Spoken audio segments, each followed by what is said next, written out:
और अब जयपुर से खबर है, किरोड़ी लाल मीणा के छापेमारी की दिल्ली तक चर्चा। कृषि मंत्री शिवराज सिंह चौहान ने छापेमारी का जिक्र किया। बोले राजस्थान में अभी नकली फैक्ट्रियों पर छापे पड़े हैं, नकली बीज और खाद जो बनाएंगे उन्हें छोड़ा नहीं जाएगा। हमने किसानों से चर्चा की, कानून बनाने की तैयारी कर रहे हैं। चौहान के बयान पर कृषि मंत्री डॉक्टर किरोड़ी मीणा ने कहा कि इससे और अधिक सशक्त होगा राज्य में अभियान और किसानों के साथ दगा करने वालों को नहीं छोड़ेंगे। सुखद है कि इसके लिए कड़ा कानून तैयार हो रहा है।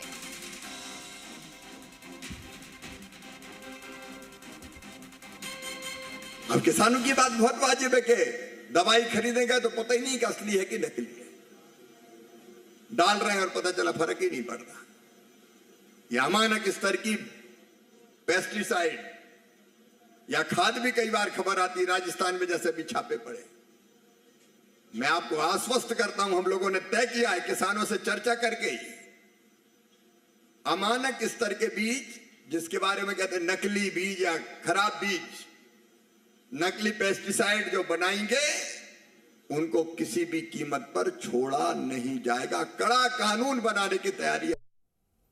और सहयोगी काशीराम हमारे साथ खबर पर जुड़ गए हैं। काशीराम, शिवराज सिंह जो है वो बोल रहे थे कार्यक्रम के दौरान शायद, और उस वक्त राजस्थान का भी जिक्र हुआ है कि किस तरह यहाँ पर कार्रवाई की गई है।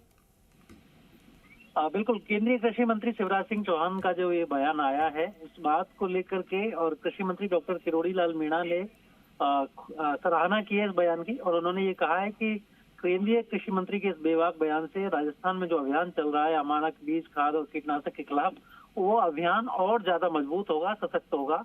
और किसानों के साथ जो दगा करते हैं व्यापारी या जो निर्माण कंपनियां हैं, उनको किसी भी कीमत पर बख्शा नहीं जाएगा। उन्होंने कहा कि केंद्र के स्तर पर इसके लिए कड़ा कानून तैयार किया जा रहा है और इसकी मांग के कृषि मंत्री किरोड़ी लाल मीणा ने उठाई थी। उन्होंने पिछले दिनों केंद्रीय कृषि मंत्री शिवराज सिंह चौहान को लेटर भी लिखा था और ये बताया था कि जिस तरह से प्रधानमंत्री नरेंद्र मोदी चाहते हैं कि किसानों की आय दोगुनी की जाए, लेकिन उनका जो ये संकल्प है वो इस वजह से फेल हो रहा है क्योंकि किसानों को अच्छी गुणवत्ता के खाद, बीज और उर्वरक ये नहीं मिल पा रहे हैं, कीटनाशी नहीं मिल पा रहे हैं।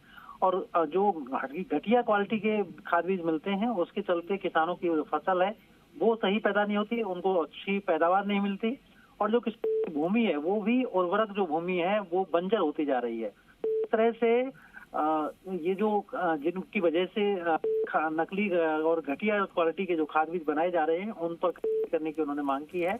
और ये कहा है कि जब केंद्र स्तर पर इसका कानून बन जाएगा तो इस तरह की घटनाओं पर रोक लग सकेगी। जी ठीक है, बहुत बहुत शुक्रिया आपका जानकारी के लिए।